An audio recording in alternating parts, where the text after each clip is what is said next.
قابلني صدفة بعد التحية والسلام، سألني واتكلم وطول في الكلام، رغم اعتراضي على اللي قاله فضلت ساكت مبتسم وانا بسمعه بكل اهتمام.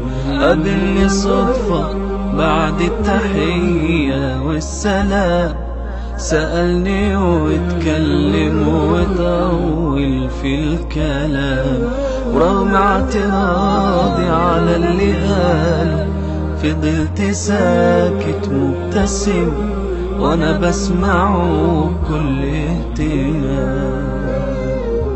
رغم احتياجه للإجابة والنصيحة، وطلب تكون إجاباتي نصايحي صريحة، رغم إن عندي الرد على اللي سألني فيه، مداش لنفسه فرصة يسمع أقوله إيه.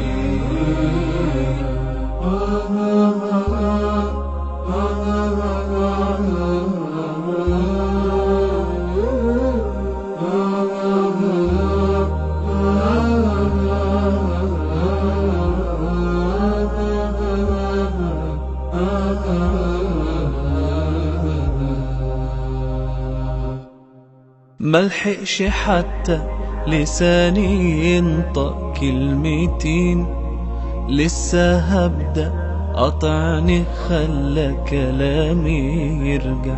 هو ده الخطأ اللي فينا يا طيبين، بنعرف نقول بس ما بنعرفش نسمع.